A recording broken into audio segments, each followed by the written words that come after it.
Salut les amis, c'est une vidéo un peu particulière que je m'apprête à réaliser ce matin parce qu'elle va traiter de plusieurs sujets différents en même temps que je mets tout dans une même vidéo. C'est plusieurs réflexions, etc. Que j'ai eues ces derniers jours et du coup, bah voilà, je fais cette vidéo qui va traiter de ces différents points dans leur ensemble. Alors, le premier sujet que j'ai envie d'aborder avec vous, c'est le sujet des pervers narcissiques ou portail organique. On en entend beaucoup parler, c'est un sujet que moi-même je connais bien pour avoir expérimenté les interactions et les relations avec ces êtres-là depuis ma naissance. Donc j'ai beaucoup analysé le sujet pendant des années, pas seulement mentalement, je l'ai aussi expérimenté de près, on va dire, dans différentes relations. Et quelque chose que j'ai compris tout récemment, qui m'est vraiment descendu comme une vérité que j'avais pas encore prise en compte, et qui pourra peut-être faire réagir certaines personnes, c'est qu'en fait, vous savez, parfois quand on est dans une relation avec ce type de personnalité-là, il est bien connu que ça peut être très difficile d'arriver à sortir d'une forme d'emprise ou bien même d'une forme d'amour pour la personne concernée. Et en fait, ce que j'ai compris, c'est que c'est difficile pour les personnes qui sont comme victimes, entre guillemets, de ce genre de relation. Et bien, c'est que les pervers narcissiques, ce qu'on appelle un pervers narcissique, il ne l'est pas forcément 100% du temps, en vérité. C'est-à-dire que un pervers narcissique, peut-être pas tous, j'en sais rien, mais en tout cas ceux que moi je côtoie, sont parfois aussi totalement humains. Alors je relève que c'est toujours ces moments d'humanité, chez ces êtres-là, c'est toujours des moments assez brefs, qui ne peuvent pas trop s'étendre sur la durée. Mais en fait, j'ai vraiment profondément compris, et je suis assez convaincue de ça aujourd'hui, que si on a du mal à se libérer de ce genre de relation, c'est parce que véritablement, il y a un endroit en nous où ils inspirent aussi de l'amour, parce qu'ils savent aussi, par moments, même si ce sont des moments fugaces, se brancher sur leur part d'humanité en fait. Et c'est ça qui peut être totalement déstabilisant, voire bien plus en fait pour les gens qui sont en relation avec ces êtres-là, de jamais savoir sur quel pied danser, ne pas arriver à sentir, à cerner la personne, parce qu'à un moment donné, on va sentir que là, elle change de visage et elle est plus branchée sur le canal de l'amour. Et puis, à un autre moment, il va y avoir une espèce de revirement de switch où pendant quelques instants, il y aura un vrai échange de cœur à cœur d'humain, en fait. Alors, quand j'ai compris ça, je me suis posé la question derrière mais du coup, est-ce que, grande question, est-ce qu'il est possible que ces gens-là, que ces êtres-là changent et comme redeviennent totalement humains? Et j'ai compris que la réponse, c'était pas un non fermé, mais c'était... La réponse qui m'a été donnée, c'était un truc du genre à tes risques et périls, dans le sens où, si par exemple, toi, Marie, tu veux rendre humain un portail organique, ça va être très compliqué dans la mesure où il t'aura aspiré bien avant que tu aies comme le temps d'arriver à le relier à son humanité en fait. Donc c'était vraiment une façon de mes guides de dire c'est totalement déconseillé parce qu'il y a très peu de chances que tu y arrives, enfin toi et d'autres gens, parce parce que les pervers narcissiques aspirent littéralement ce qu'on nomme leur proie et l'énergie de ces proies-là. Donc c'est pas impossible, mais presque, de ramener un pervers narcissique à son humanité.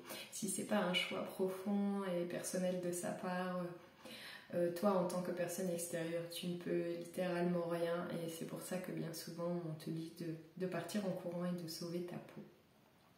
Mais voilà, encore une fois, je me répète, mais c'est vraiment ce point-là qui est très intéressant à comprendre, et ça peut vraiment permettre d'expliquer pourquoi bien souvent c'est difficile de se détacher de ce genre de personnalité. Eh bien parce que ce ne sont pas que des pervers narcissiques, en fait, tout simplement. Comme chacun, ils ont aussi une part d'humanité. Voilà, n'hésitez pas à réagir à ces propos, hein. Peut-être qu'ils mettront en colère certains. Moi, j'ai aucun souci à débattre sur le sujet. Ok, je passe à un deuxième thème qui est en fait celui de, comment je vais nommer ça, en gros, ça dérange quand tu vibres. C'est-à-dire que je prends de plus en plus conscience que quand on vibre fort, quand on vibre de plus en plus, eh bien réellement, forcément ça ne plaît pas à tout le monde. Il y a des personnes que ça agresse littéralement, l'énergie que tu peux dégager quand tu vibres fort. Et je remarque dans mon cas personnel que c'est souvent dans ce type de moment que je subis des attaques. Comme par hasard, c'est toujours dans les moments où ça vibre fort.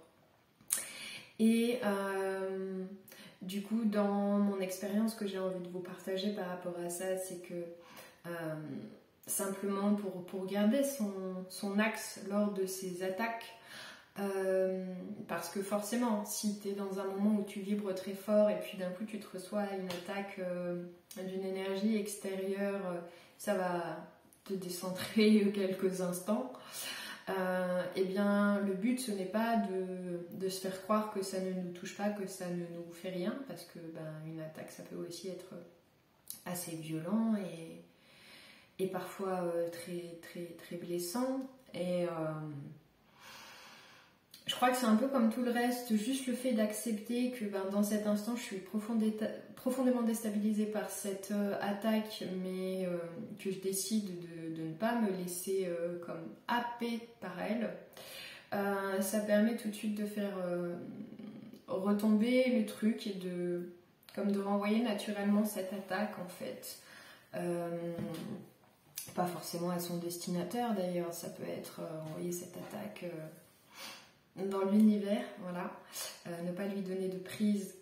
Mais en fait, pour ne pas donner de prise à l'attaque, encore une fois, c'est pas de nier que là, cette attaque, elle nous a touchés, c'est plutôt de reconnaître que cette attaque nous a touchés, mais qu'on n'a pas envie qu'elle ruine notre journée à venir quelque part, par exemple. Et donc finalement, ces attaques, elles tombent d'elles-mêmes. Et puis du coup, on peut continuer à vibrer comme on a envie, et on est de moins en moins dérangé et par les attaques en elles-mêmes et par l'état émotionnel dans lequel ça veut nous plonger derrière. Voilà. Et puis, dernier sujet, je crois que je voulais aborder avec vous aujourd'hui, c'est tout un tas de symptômes physiques et psychiques que l'on peut ressentir en ce moment au niveau du collectif par rapport à l'ascension et au taux vibratoire de Gaïa qui explose littéralement chaque jour plus. Et en fait, je remarque qu'on est beaucoup à souffrir de maux type raideur musculaire, tension, énormément dans cette zone-là en ce moment, tout ce qui est nuque, gorge, les épaules aussi, la tête, la colonne vertébrale, le bassin. Bon, il y a plein d'endroits comme ça qui sont touchés. Et des endroits pour lesquels certains découvrent juste des douleurs et ce sont des endroits où le corps n'avait jamais rien senti en termes de mots avant cette période-là. Je vous parle de ça parce que je remarque qu'il y a beaucoup d'inquiétudes liées à ça, d'autant plus que au niveau psychique, on peut aussi être très fortement déstabilisé en ce moment. Pour certains, avoir plus facilement des idées noires, etc. Une forme de dépression, de grande tristesse, de grande solitude. Voilà, en fait, c'est des phases. Hein,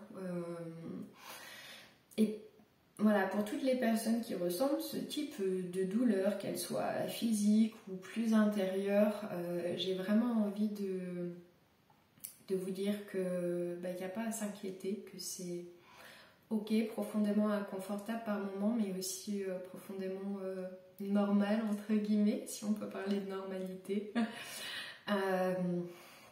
Et que voilà, ça fait vraiment partie de tout ce qui est dégagé, levé en ce moment. Ça fait partie aussi de nos propres zones d'ombre en nous. Et c'est vrai que toute cette région-là, en ce moment, elle est...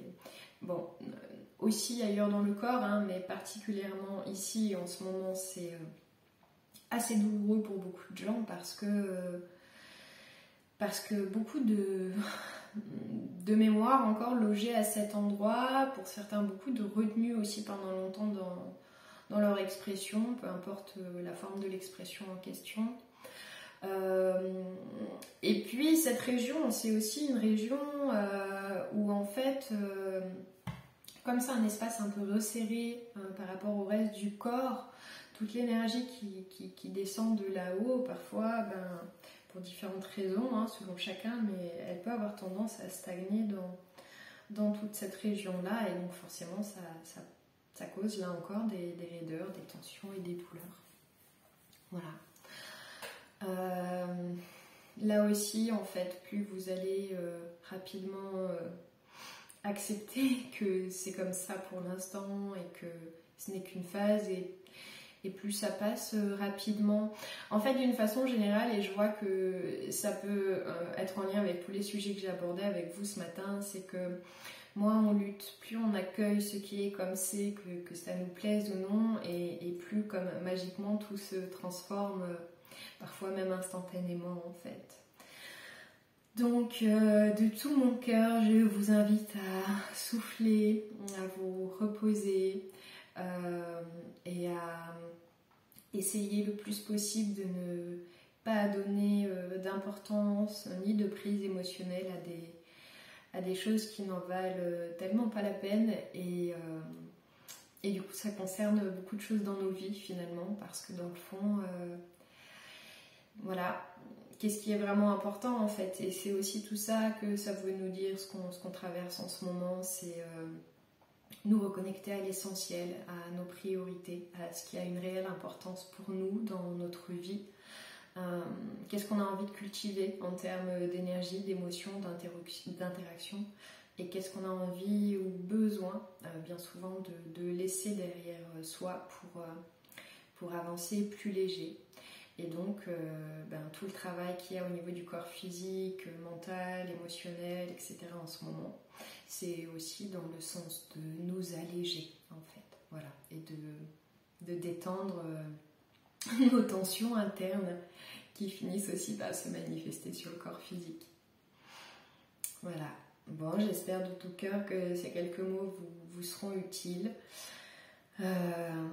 Vraiment, je le souhaite. Je vous envoie plein d'amour, plein de courage, plein de belles ondes. Prenez bien soin de vous, portez-vous bien. Et puis, merci aussi pour tous les nouveaux abonnés qui me découvrent apparemment en ce moment. Merci pour les abonnés d'avant. Merci pour votre attention, et je vous aime très fort. À bientôt.